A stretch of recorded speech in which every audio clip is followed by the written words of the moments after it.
Plane क्या हमारी body को जो है वो दो हाफ में डिवाइड कर रहा है, मतलब फ्रंट में और बैक में। ये देखो मीडियल सजाइडल प्लेन है। मीडियल एक ऐसी वर्टिकल लाइन जो कि right angle to the medial plane के राइट एंगल होगी। मींस कि ये हमारे पास मीडियल सजाइडल प्लेन है जो कि बॉडी को क्या करे, दो इक्वल हाफ में डिवाइड करे। इसके राइट एंगल पे अगर हम लोग कोई लाइन क्रॉस करते हैं इस तरीके से, तो हमारे पास ये क्या करती है, बॉडी को एंटीरियर एंड पोस्टीरियर पार्ट्स में डिवाइड करती है। किसमें? एंटीरियर एंड पोस्टीरियर पार्ट में। तो ये हमारे पास कोरोनल प्लेन कहलाता है। ठीक है, सो ये हमारे पास क्या है, कोरोनल प्लेन है। उसके बाद अगर हम लोग जाते हैं, उसके बाद हमारे पास क्या है, हॉरिजॉन्टल और transverse plane. This planes are right angle to both the median and coronal planes. ये जो हमारे पास हॉरिजॉन्टल और ट्रांसवर्स प्लेन होता है, ये हमारे पास क्या होता है कि right angle to both median and corner plane के राइट एंगल होते हैं। The term anterior and posterior are used to indicate the front and back of the body respectively to describe the relation of to structure. One is said to the anterior और other is said to the posterior insofar as it closer to the anterior posterior surfaces। अच्छा, उसके बाद क्या होता है, अच्छा दो अगर हॉरिजॉन्टल और ट्रांसवर्स प्लेन क्या होता है, जो कि बॉडी को अपर एंड लोअर पार्ट में डिवाइड करता है। ठीक है, कोरोनल प्लेन था जो उसे एंटीरियर एंड मींस के पोस्टीरियर पार्ट में डिवाइड कर रहा था, और ये हमारे पास हॉरिजॉन्टल और ट्रांसफर पार्ट है जो कि अपर एंड लोअर बॉडी मतलब पार्ट को डिवाइड करता है। इसको बॉडी को अपर एंड लोअर पार्ट्स में डिवाइड करता है। तो ये हमारे पास क्या है, ये हमारे पास ट्रांसवर्स पार्ट है। मींस के बॉडी को दो पार्ट्स में डिवाइड कर रहा है, अपर एंड लोअर में। ठीक है, उसके बाद हम लोग आते हैं यहाँ पे एंटीरियर पोस्टीरियर की टर्म्स बताई गई कि एंटीरियर टर्म क्या होती है, जो कि इंडिकेट करती है फ्रंट ऑफ द बॉडी को, और पोस्टीरियर जो आपको पता है कि back of the body. In describing the hand, the term palmar and dorsal surfaces are used in place of the anterior and posterior, and in describing the foot the term plantar and dorsal surfaces are used instead of the lower and upper surfaces। अच्छा, अब क्या है कि अगर हम hand को देखते हैं तो उसमें हमारे पास palmar and the dorsal surfaces use की जाती हैं। मींस के अगर हम हैंड की बात करेंगे तो उसके लिए हम लोग एंटीरियर के लिए जो है वो हम लोग पाल्मर यूज करेंगे और पोस्टीरियर के लिए डॉर्सल सरफेस यूज करेंगे।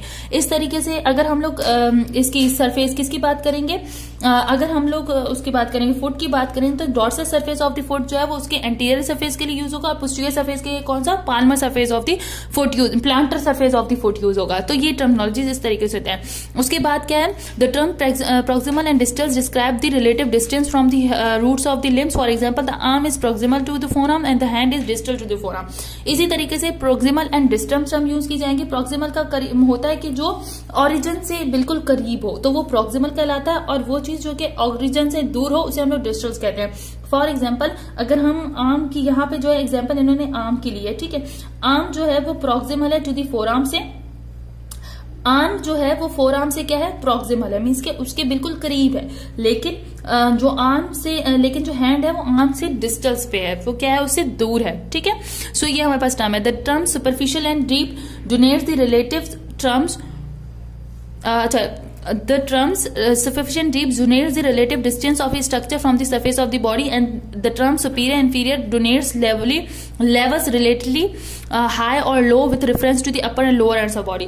इस तरीके से सुपरफिशियल डीप क्या होता है, सुपरफिशियल वो स्ट्रक्चर जो कि बिल्कुल आपको नजर आना, डीप स्ट्रक्चर जो कि बिल्कुल हमारे अंदर है। फॉर एग्जाम्पल, स्किन क्या सुपरफिशियल है, सो ये टर्म्स भी यूज होती है इस तरीके से। सुपीरियर इन्फीरियर कैसे यूज होती है, सुपीरियर एंड इन्फीरियर आपको बताते हैं कि वो लेवल हाई पे और लो के लेवल को डिस्क्राइब करने के लिए कि वो अपर बॉडी पे है या lower end of the body पे है तो वो इन्फीरियर कहलाएगा, upper end of the body है तो सुपीरियर कहलाएगा। इस तरीके से the term internal extension are use to describe the relative distance of the structure from the centre of an organ और कैविटी। इसी तरीके से इंटरनल स्ट्रक्चर क्या होती है, ऐसी टर्म्स है जो हम लोग डिस्टेंस ऑफ स्ट्रक्चर्स मींस कि सेंटर ऑफ द ऑर्गन जो है उससे कितना डिस्टेंस है इसका, उसलिए यूज करते हैं। For example, the internal carotid artery is found inside the cranial cavity and the external carotid artery is found outside the cranial cavity. जैसे कि क्रेनियल कैविटी के अंदर हमारे पास जो है वो इंटरनल कैरोटिड आर्टरी है और उसके बाहर हमारे पास एक्सटर्नल कैरोटिड आती है, तो इसलिए हम उनके लिए एक्सटर्नल एंड इंटरनल की टर्म्स यूज करेंगे। इस तरीके से the term ipsilateral refers to the same side of the body. For example, the left hand and the left foot are ipsilateral. Contralateral refers to the opposite side of the body. For example, the left biceps brachii muscle and the right rectus femoral muscles are contralateral. इस तरीके से ipsilateral muscles हम लोग ipsilateral term कब use करते हैं, means कि body की एक side.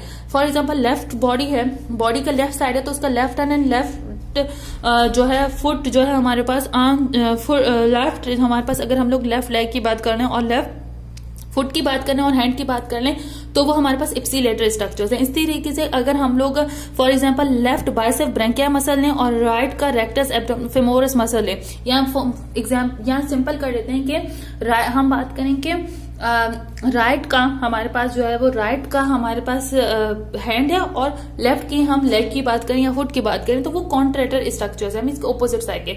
Supine position of body is lying on the back and the prone position is lying facing downward. अच्छा, जो सुपाइन पोजीशन होती है is lying on the back, means कि वो सुपाइन पोजीशन इस तरीके से कि हम लोग सुपीरियर स्ट्रक्चर को बता रहे होते हैं हम लोग, ठीक है।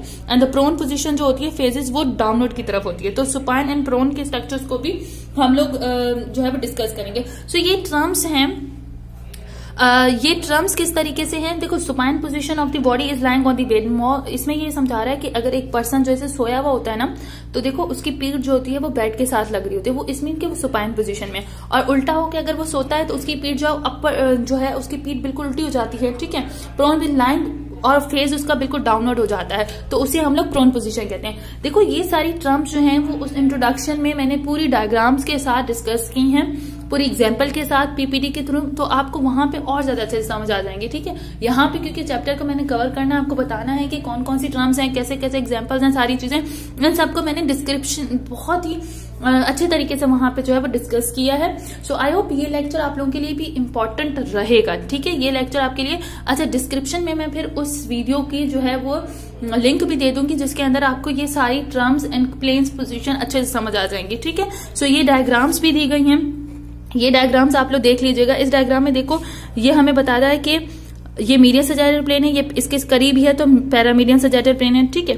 Distal end of the upper limb and proximal end of the distals, और ये हमारे पास distal end of the proximal end of the upper limb क्या है कि मीन्स कि ये आर्म्स के बहुत करीब है, ठीक है। और ये distals end of the upper limbs, क्योंकि ये हमारे पास बहुत दूर है तो ये डिस्टल्स है। डॉर्सल सरफेस ऑफ फुट, अच्छा, ऊपर वाली सरफेस ऑफ फुट को हम लोग डॉर्सल सरफेस कहते हैं, और जो हमारे पास नीचे वाली सरफेस है जो हम लोग प्लांटर सरफेस ऑफ फुट कहते हैं। इस तरीके से हैंड में भी हम लोग इस तरीके से कहते हैं, Palmer surface of the hand जो है हमारे पास सीधी वाली साइड है और डॉर्सल सरफेस हमारे पास जो उल्टी वाली साइड है। सो इसकी जो डिस्क्रिप्शन वीडियो की लिंक है वो भी मैं आपको डिस्क्रिप्शन में दे देती हूँ, तो डिस्क्रिप्शन में जाके आप लोग देखिएगा कि वो कौन सी वीडियो जो मैंने इस पे डिस्क्रिप्शन में बनाई है। सो आई होप ये लेक्चर आप लोगों के लिए हेल्पफुल रहेगा। इसी तरीके से मेरी वीडियोस को लाइक करें, शेयर करें, मेरे चैनल को सब्सक्राइब करें ताकि मैं आप लोगों के लिए और वीडियोस अपलोड कर दूं। टिल देन, अल्लाह हाफिज गाइस।